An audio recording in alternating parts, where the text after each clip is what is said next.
When you're doing a period project like this, it's really important to do research, and so we did a lot of research. We looked at lots of photographs of not only of the people involved, but of the period, of different bike meets, of rock concerts. We looked at things like newspapers and magazines, and in the end we felt that like in real life, not everybody's dressed up to the minute, so we decided to kind of edge our costuming slightly towards the late 70s as opposed to, you know, right on the knocker 1984, which is when the massacre occurred. Well, when it came to designing specifically for the two rival clubs, it was important to first of all look at the historical research. So what we looked at was of what the kind of bikie sort of fashion or style was in that period, which was that essentially denims were used over leathers, and we kind of made a creative decision to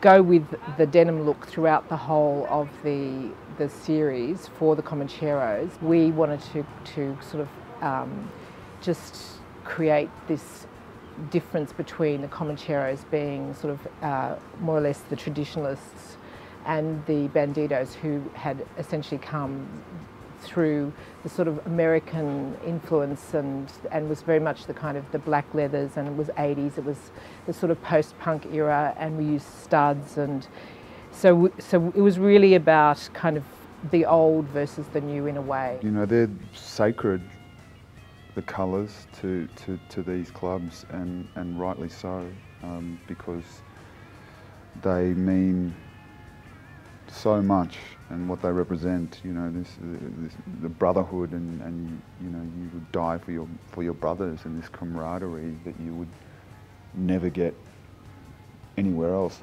In the end, we ended up with 100 Comanchero colours, and similarly, I think there was about 75 Bandito colours that were made up, and that basically meant having the patches embroidered, sewing the patches onto either the leather or the denim vest, and then there was a lot of breaking down involved because it was really important that everything looked as though it was well and truly worn. So we had all sorts of things we used. There was shaving cream to break down the leather, which seems crazy, but it actually works really well, and lots and lots of sanding, lots of rubbing in with different products to make everything feel soft and lived in.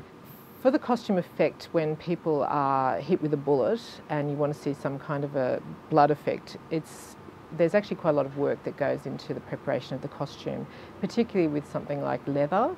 They've essentially sanded the leather back on the inside so that it's nice and thin, and then they also do stippling, which means they put little holes around where the charge is so that when it goes off you get a nice kind of poof effect, and then there's an explosion with a little blood sac behind it. The appearance and the gear certainly helps you feel like you're doing it for real, you know. I'm a big fan of flanos, so there's been some very tasty ones on set, and quite a few of the boys have taken that home. Well, I'm surprised at just how incredibly popular the flannelette shirts are. I think just about every member of the cast and crew have come up to me and asked me about their favourite flannelette shirt. So we're sort of thinking that perhaps we should be doing the Brothers in Arms flannelette range. There's a moment in every shoot where the actors actually start to really inhabit their characters, and I guess in our case it was really when we went up to the Mangrove Mountain location, and most of the actors came back, and you know, I remember one of them said to me, "Oh, I can't believe it, I want to join a bike club now, this was amazing. I feel like my life's been so boring up until this point," and all of a sudden I guess they started to see why people want to be involved in those kind of clubs, what it is that was at stake when the club split up, just what camaraderie is created, and why you do end up with people feeling like they are brothers within a club like that, and therefore, you know, why you end up with all that sort of pain and emotion and sense of betrayal that I guess is the catalyst for what ends up being Milpera. Bandidos forever! Bandidos forever! Forever!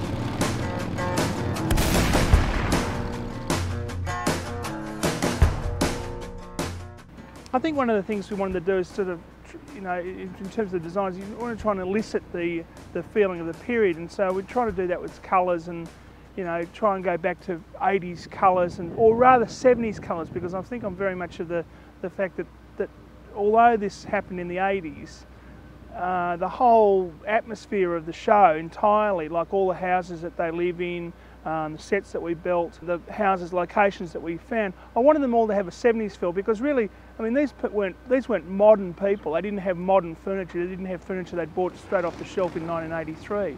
So I thought the whole feel is very much to take it back another 5 years and give it a sort of 70s feel. And so, from my perspective, one of the places that I started is with colour. And I think that one thing that Peter, the director, and myself wanted to do is to make sure that there was a big leap from the original Comanchero clubhouse and then the one where they go to Louisa Road. So we kept the interior set, which was the original one, the western chapter, as Jock calls it, very dour. It's all taupey and browns and stuff, quite not dull, but you know, sort of sterile in a way, because he ran a very tight ship and wanted it always clean. And so then we went to Louisa Road, and we went mad. And again, I think that was reflected in the colours that we used, the wallpapers that I picked, furnishings and stuff like that. So that I added to the sort of feeling, the party feeling that we wanted the Louisa Road interior to turn into. And of course, we found a very good location down at Drummoyne that was very similar to the real place as an exterior location. And again, we went right over the top there and had a great time designing that. Look at this joint. Shit, yeah. $300 a week. Do you reckon Jock will go for it? Like to see him try and stop us. Maintaining the right period and getting that right, I think that's always a challenge when you haven't got complete control. And every time you go out onto a street, you're dealing with modern signs, you're dealing with mobile telephone poles, you're dealing with telephone numbers on signage that are completely different now. All the vehicles all have to be, you know, we have to try and keep a lockdown on the vehicles because, you know, vehicles are obviously extremely different from 30 years ago. One of the things that, I mean, I hate to say it, but it shows my age, is that when we took this job on, and we said, well, we're going to have a lot of beer, because in every scene they're always drinking beer. And so we decided that we were going to do our own brand, which just through a lot of things came up with BIA.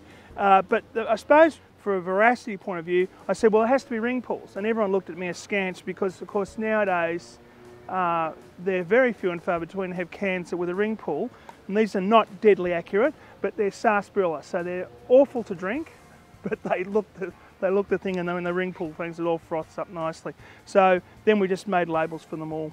So that's I mean, that was important to me to get those facts right, because I think that for me, if I see a show where small things like that, which you see repeatedly, don't work, it really, you know, it really jars. It really, you know, takes the focus away from what's happening.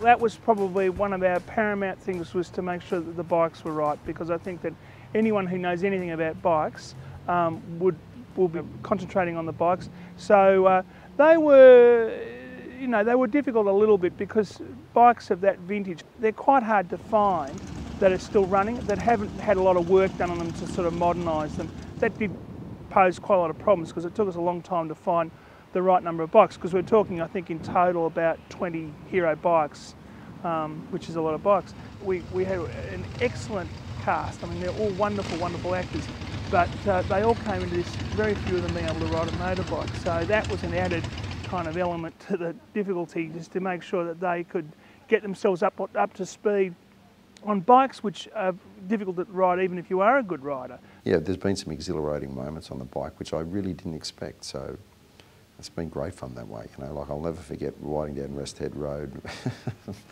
know, with the tracking truck in front of me with the cameras, and you can hear the, you know, probably 10 bikes behind you type of thing. It's hard not to take on that persona. So we all had lessons together, which was great, which was all part of the camaraderie. You know, we were all sort of getting bike lessons together and part of the building process of becoming mates and brothers in arms, basically. That was Callan and I when we have our face-off. So we're actually being, you know, enemies in the scene, but as soon as the cameras have stopped rolling, we're high-fiving, we're having the best time of our life. We were just, you know, like kids in a candy store, and then we just kept riding, and there was more shots, and we were riding and riding and riding, and it was the best day. We managed to do this wonderful sequence where first of all you see total mist, and then slowly you see the lights, the headlights of the motorbikes materialise out of the mist, and then around the headlights you see these solemn-faced, unhelmeted bikies. It was just so sad, so sombre and so majestic. It's my favourite image of the show.